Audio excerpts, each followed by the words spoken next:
Hi everyone. গত ভিডিওতে বলেছিলাম আমার পাসপোর্ট কমপ্লিশনের SMS ফোনে এসেছে। সো আমি পরের দিন পাসপোর্ট অফিসে যাই and here is my passport. হয়তো অনেকে দেখে হাসতেছেন, কারণ আপনাদের আরও 5-10 বছর আগে থেকে পাসপোর্ট রেডি করা আছে। আমার ছিল না, তাই আমি করলাম। পাসপোর্টটা হাতে নিয়ে আমি একই সাথে অনেক খুশি হয়েছি।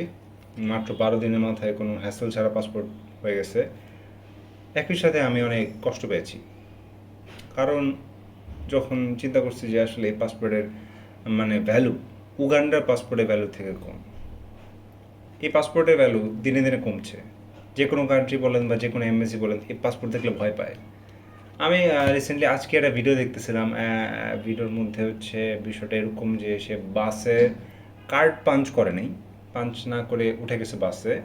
তো তাকে সে প্রায় ভাড়ার থেকে প্রায় 10 গুণ 20 গুণ জরিমানা দিচ্ছে। এবং কমেন্ট পড়লাম, কমেন্টের মধ্যে দেখলাম যে শত শত মানুষ সেম কমেন্ট করতেছে, ভাই বাচ্চা গেছি, ভাই লাস্ট দিন, ভাই ভাই আমিও কট খাইছিলাম, মামা আমিও কট খাইছি, আমিও এত ডলার এত পাউন্ড কট দিচ্ছি, চুরি করতে গিয়ে ধরা খাই গেছি। ভাই ওরা প্রাউডলি বলতেছে কথাটা, প্রাউডলি, হ্যাঁ, যে ওরা বাস ভাড়া চুরি করার চেষ্টা করছে, ওরা বাস ভাড়াকে এড়ানোর চেষ্টা করছে। কত টাকা বাস ভাড়া হচ্ছে?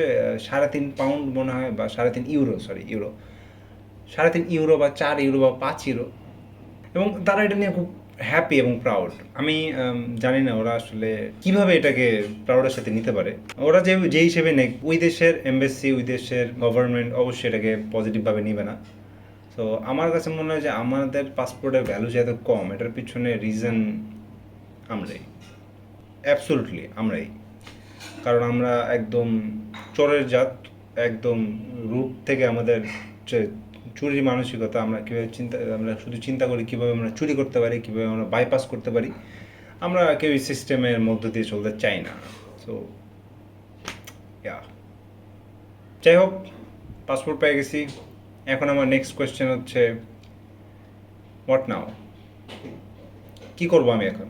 পাইছি তো পাসপোর্ট, এখন কি করব? কোন কান্ট্রির জন্য অ্যাপ্লাই করব? কোন কান্ট্রির জন্য ফোকাস করব? কোন কান্ট্রির দিকে এইভাবে তাকায় থাকবো যে ভাই আমার এই কান্ট্রিতেই যাইতে হবে, আমার একদম মাইন্ডসেট করে ফেলতে হবে যে এই কান্ট্রিতেই আমার যেতে হবে?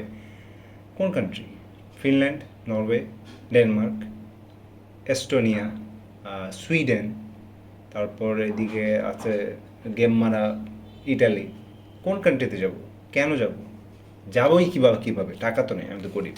এগুলো নিয়ে আসলে দিনরাত চিন্তা করি, চিন্তা করে কোনো সলিউশন পাই না, টু বি অনেস্ট। বাট আমি এখন যেটা করছি সেটা হচ্ছে আমি স্কলারশিপ খোঁজার চেষ্টা করছি। মেইনলি আমার টার্গেট হচ্ছে ফুল ফান্ডেড স্কলারশিপ, যদিও সেটা অনেক অনেক অনেক কঠিন। একটা স্কলারশিপ পেয়েছিলাম, এখানে হচ্ছে গ্লোবাল প্রফেশনালদের জন্য এই স্কলারশিপ। সেটা হচ্ছে আপনাকে মিনিমাম 3,000 ঘন্টার জব এক্সপিরিয়েন্স থাকতে হবে। আমি হিসাব করে দেখেছি আমারটা প্রায় 10 থেকে 11,000 ঘন্টা চলে যায়। সো কারণ আমার প্রফেশনাল এক্সপিরিয়েন্স হচ্ছে 5 বছর বেশি। কিন্তু ওই স্কলারশিপটা অনেক বেশি কম্পিটিটিভ। ওটাকে আমি পাবো? ওটা পেতে হলে আমার কী করতে হবে? ওটা পেতে হলে আমাকে যেটা করতে হবে, আমাকে নিজের সাথে একটা গ্যাম্বল খেলতে হবে, জুয়া খেলতে হবে। যে গ্যাম্বলটা কী, সেটা হচ্ছে আমাকে ভার্সিটিগুলোতে অ্যাপ্লিকেশন করতে হবে, অ্যাপ্লিকেশন ফি দিতে হবে। ফিটা অলমোস্ট আমি বাংলা টাকায় 11,500 বা 12,000 টাকার মতো। সো এই 12,000 টাকা আমাকে ইনভেস্ট করতে হবে। ইনভেস্ট করে আমাকে হোপ করতে হবে, আশা করতে হবে যে আমি স্কলারশিপটা পাবো। যদি না পাই, আমার ওই 12,000 টাকা গন। কারণ হচ্ছে আমি সেমিস্টার ফি নিজে থেকে দিতে পারবো না। সেমিস্টার ফি তখন হয়ে যাবে প্রায় 10 থেকে 12 লাখ টাকা। আমাকে ব্যাচলেও হবে না এত টাকা, নাই। তো এই গ্যাম্বলটা আমি খেলবো কিনা, আমি দিন রাত চিন্তা করছি যে আমি স্কলারশিপের পিছনে দৌড়াবো কি দৌড়াবো না, আমি কি টাকা ইনভেস্ট করবো কি করবো না। পাশাপাশি আমি যেটা করছি, আমি ডুওলিঙ্গোতে 5টা ল্যাঙ্গুয়েজ এনরোল করে রেখেছি।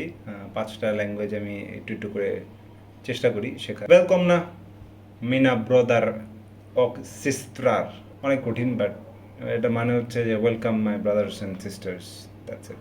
আরেকটা জিনিস করছি, সেটা হচ্ছে আইএলসের প্রিপারেশন। আইএলসের প্রিপারেশন কীরকম, আমি বিভিন্ন 5-6টা অ্যাপ নামাইছি, যেগুলো থেকে ফ্রিতে একটু প্র্যাকটিস করা যায়। তারপরে একটা ওয়েবসাইট আছে ডুওলিঙ্গোরই একটা ওয়েবসাইট, ইংলিশ কোর্স সামথিং, ওটাতেও আমি প্র্যাকটিস করি বা করার চেষ্টা করি টু বি অনেস্ট। আমার ধারণা আমার আইএলসের উইক পয়েন্টগুলো হচ্ছে লিসেনিং অ্যান্ড স্পিকিংয়ের উইকনেস, কারণ আমরা ইংলিশে কথা বলি না, সারাদিন বাংলা গালাগালি করতে থাকি।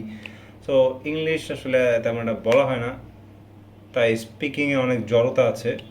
তো আমি চেষ্টা করছি সেগুলোকে ডেভেলপ করার, সেগুলোকে ইমপ্রুভ করার। আরেকটা যে জায়গায় আমার সমস্যা আছে সেটা হচ্ছে লিসেনিং আমার অনেক প্রবলেম, কারণ ব্রিটিশ অ্যাকসেন্ট বা কিচ্ছু বুঝি না, অস্ট্রেলিয়ান অ্যাকসেন্ট বোঝা যায় বাট তাও কষ্ট হয়।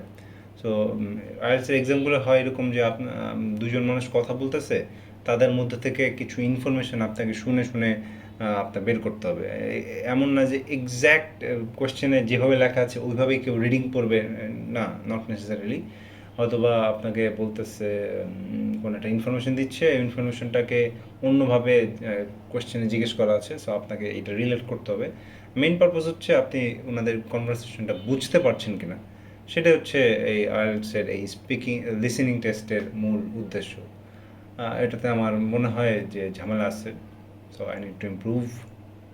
তো ওটাও আমি প্র্যাকটিস করার চেষ্টা করছি। ইউটিউবে অনেকগুলো ভিডিও পেয়েছি আমি যেখানে লিসেনিং টেস্ট দেওয়া যায়, তো আমি সেগুলো দেওয়ার চেষ্টা করছি। সো এই হচ্ছে আমার বর্তমান আপডেট। ইন শর্ট হচ্ছে পাসপোর্ট পেয়ে গেছি, এখন হচ্ছে কোন দেশে যাব কী করবো বুঝতেছি না, বাট যেসব জিনিস নিশ্চিত লাগবে সেগুলোর পিছনে দৌড়াচ্ছি, যেমন হচ্ছে আইএলটিএস। So that's it. যদি জীবনে আর কোনো উন্নতি করতে পারি, কোনো প্রোগ্রেস হয়, যদি কোনো আপডেট আসে জানাবো। দোয়া করবেন।